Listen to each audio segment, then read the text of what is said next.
Hello friends, welcome to शिफाज रसोई। और आज हम पनीर की नवाबी ग्रेवी बना रहे हैं, जिसे लोग वाइट ग्रेवी भी कहते हैं, पनीर चांदनी भी कहते हैं, और जो है कि अलग अलग नामों से उसे रेस्टोरेंट्स में बुलाया जाता है। तो आइए देखते हैं इसे बनाने के लिए हमें किन किन चीज़ों की ज़रूरत होगी। सबसे पहले जो है हम इसका जो ग्रेवी है, वाइट ग्रेवी, वो बना लेते हैं। तो उसके लिए हम मसाला बनाते हैं। सॉस पैन मेरे रख लिया है लो फ्लेम पे, उसमें मैंने 1 गिलास पानी डाल दिया है। 2 मीडियम साइज़ के प्याज़ों को मैंने रफली चॉप कर लिया है।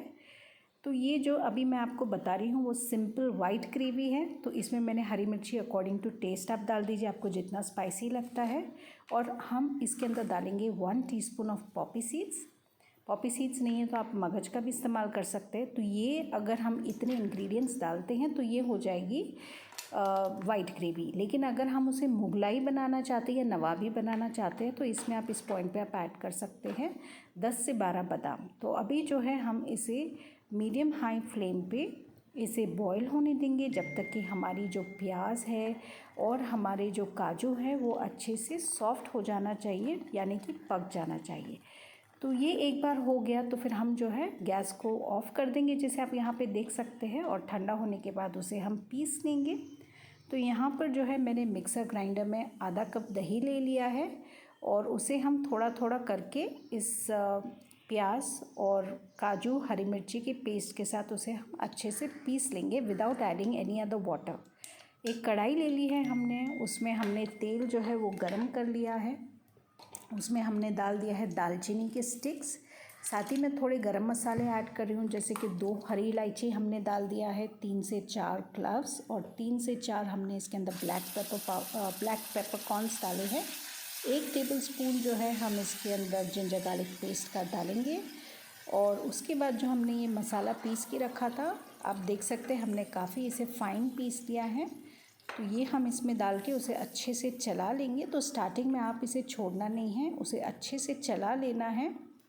और जो फ्लेम इस पॉइंट पे है वो मीडियम हाई है, तो हम जो फ्लेम है वो अभी मीडियम हाई पर ही रखेंगे। और इस पर बहुत सारे छींटे उड़ते हैं तो फिर आप इस पर ढक्कन डाल दीजिए।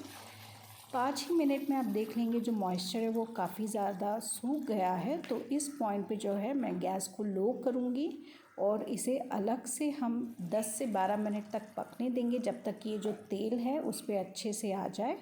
कुछ मसाले हम इसमें ऐड करेंगे, जैसे कि 1/2 teaspoon salt, 1/2 teaspoon black pepper powder, 1/4 teaspoon गरम मसाला पाउडर, 1/4 टीस्पून ज़ीरा पाउडर और 1 चुटकी मैंने इसमें जायफल और जावित्री का पाउडर डाला है। अगर आपको कोई और मसाले डालने हैं, जैसे कि वाइट पेपर पाउडर, आप इस पॉइंट पे डाल सकते हैं।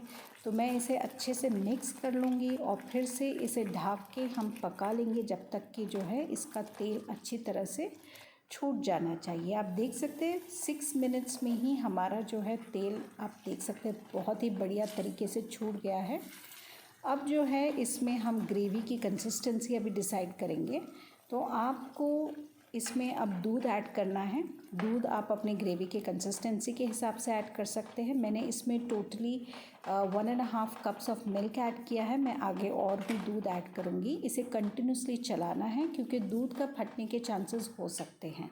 तो इसमें आपको बिल्कुल भी दूध को छोड़ना नहीं है। डालने के बाद ये ग्रेवी को बिल्कुल भी छोड़ना नहीं है। इसे कंटिन्यूसली हिलाते रहना है ताकि जो हमारा ग्रेवी है वो अच्छा रहे, और कंसिस्टेंटली हिलाना है ताकि दूध फटे ना और उससे हमारी ग्रेवी ख़राब ना हो। तो बस इसी तरह से हम हिलाते रहेंगे।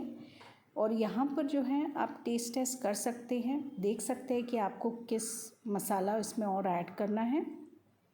इसमें अब हम 250 ग्राम्स ऑफ पनीर के क्यूब्स ऐड करेंगे और अब इसे अच्छे से हिला के मैं उसे ढक दूँगी। अभी जो फ्लेम है हमारा लो पर है और इसे हम पकने देंगे करीब 8 से 10 मिनट, या फिर जब तक कि इस पे जब तेल आता है तब तक हम इसे ढक के पकाएंगे। ये देखिए 8 मिनट हो चुके हैं और कितना अच्छा जो तेल है उस पे आया है। आप ग्रेवी की कंसिस्टेंसी भी देख सकते हैं, यहाँ पे इट्स क्वाइट थिक, ज़्यादा लूज़ नहीं है, ज़्यादा वाटरी नहीं है, बस ये कंसिस्टेंसी जो है वो टोटली परफेक्ट है। तो इसे मैं अभी बंद कर दूंगी और जो अपनी स्टीम में इसे बैठे रहने दूंगी 5 से 6 मिनट, फिर हम उसे सर्व कर देंगे। तो फ्रेंड्स यहाँ पर हमने ये जो ग्रेवी है इसे सर्व कर दी है। मैंने ऊपर उसे थोड़ा सा ज़ाफ़रान के साथ गार्निश किया है ताकि इसमें कोई वो नवाबी मुगलाई फीलिंग आए। इसे आप सर्व कर सकते हैं लच्छा पराठा के साथ या ज़ाफ़रानी राइस के साथ। बहुत ही टेस्टी लगती है। मेरी इस रेसिपी को ज़रूर ट्राई कीजिए, फैमिली एंड फ्रेंड्स के साथ इसे शेयर कीजिए, मेरे चैनल को सब्सक्राइब कीजिए and thank you for watching my video.